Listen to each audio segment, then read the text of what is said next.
How can spatial and socio-political implications, derived through history, tradition and culture, inform and enable architectural design to form a bridge between people in a divided Cyprus?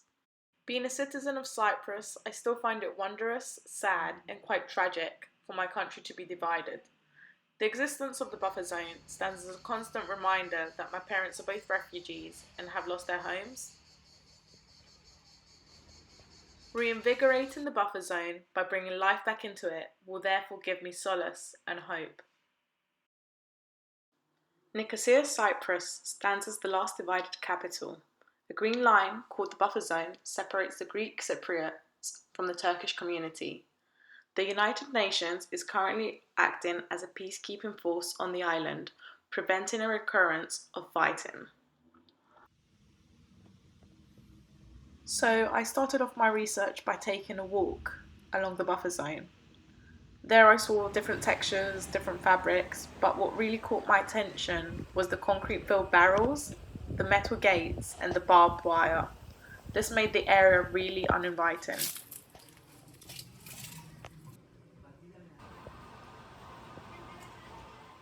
My drive to learn more about the buffer zone led me to dig deeper. What I found was a lost world.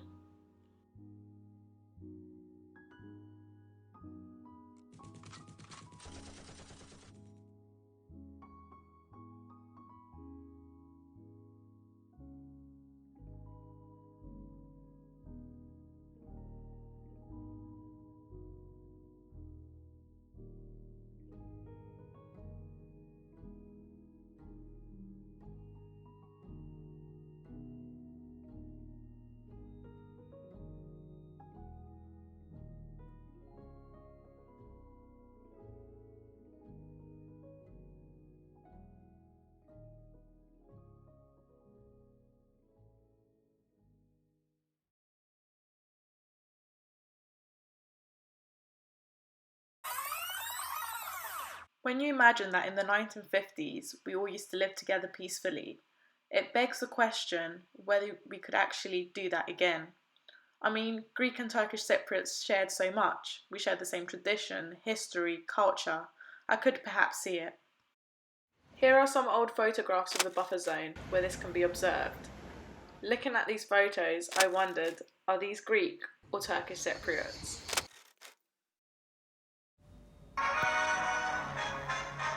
Midnight in Nicosia, and Sir Hugh Foot entering Parliament is followed by Archbishop Makarios, who is to take over as first President of Cyprus. Dr. Kutchuk, the Turkish Cypriot leader, is to be Vice President. Trouble began in the 1960s after the declaration of the Republic of Cyprus. 20th of December 1963, the date that was later labelled as Bloody Christmas, marks the date that violence broke out between the two communities. This caused the first buffer zone to be created and the first real segregation of the two communities. Then in 1974, tensions built up and Turkish forces invaded Cyprus.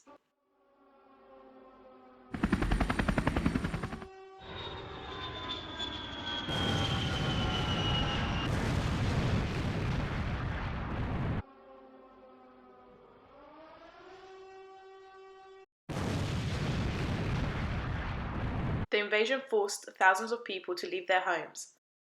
Two of those people were my grandparents. The conflict forced them on a long journey of several homeless nights and whose destination was full of uncertainties.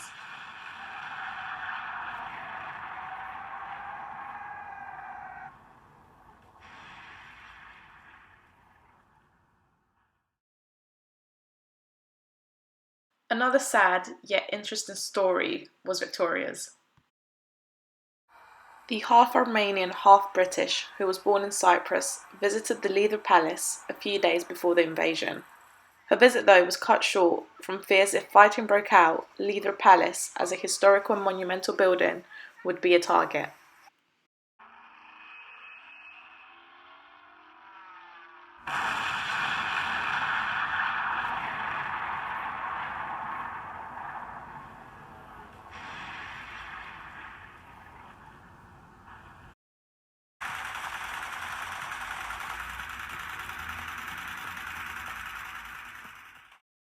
My first thought while all of this is going on was that I should record it.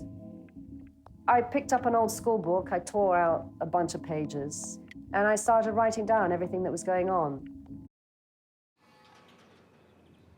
Today, Lydra Palace lies within the buffer zone and acts as the UN headquarters in Cyprus. I then found a different perspective from an unnamed Turkish Cypriot. Her grandson narrates her story that speaks of peaceful cohabitation. I had like Greek neighbors and like Turkish neighbors. We were just waking up and like we were having coffee together, one day in my house, one day in their house, and like everything was fine. There wasn't any problem.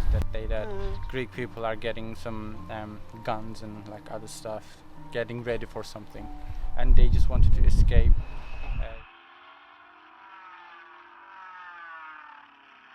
And they just basically started a new life from the point zero.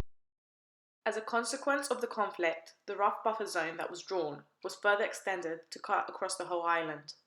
By the time Turkish military forces seized action, 35% of the island had been overtaken. In 1983, Turkey declared the northern occupied part of Cyprus as a state, despite protests from the rest of the world. Fortunately, it does appear that links between the two communities still exist, like that of my mother's and her Turkish Cypriot friend. I met Isabel a long time ago when we were going to college in England. So I asked her, why don't you speak Greek?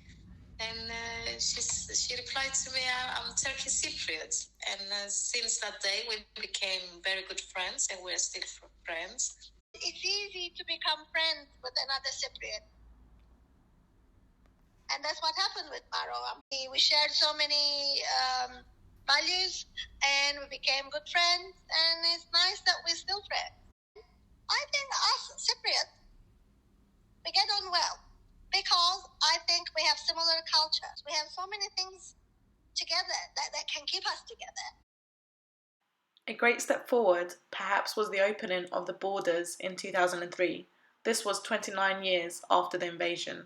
And while some people found it beneath them to show their passports to go look at their own homes, others saw it as an opportunity to maybe relive some memories. Several checkpoints were opened across the border, and this is one of them in central Nicosia. Since 1974, it is compulsory for all males to join the army at the age of 18 for a certain time period. This ensured that guard posts along the buffer zone remained active. One of the soldiers managing this post was actually my brother. Neither he or myself found much sense in this though.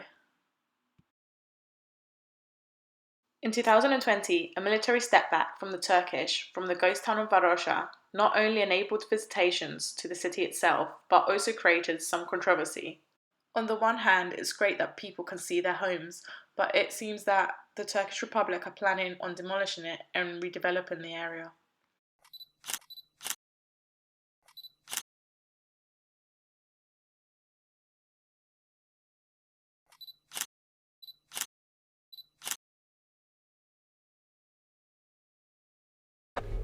That's our house, the tall building on the left. How you feel like a lion in a cave. They open a small window, but I cannot go out. Until today, the island still remains divided. The buffer zone still remains untouched, a piece of no man's land where buildings are left abandoned, left to decay. While the United Nations remain in control of the buffer zone, their role demands little of them in terms of maintaining historic buildings and monuments in it. Ironically, as a protest to the turbulent past of Cyprus, within the buffer zone, Bila, a special village, actually exists. The village is a host to both Turkish and Greek Cypriots and is governed through a joint system. Bila does offer hopes for the future, I think, and I could see it being a model for future peaceful coexistence. My research has therefore shown that Greek and Turkish Cypriots share several cultural similarities. Links between the two communities still exist, and willingness from people to reconnect was also observed. What if another setting such as Bila existed that capitalizes on commonalities between culture, history, and tradition to bring people back together?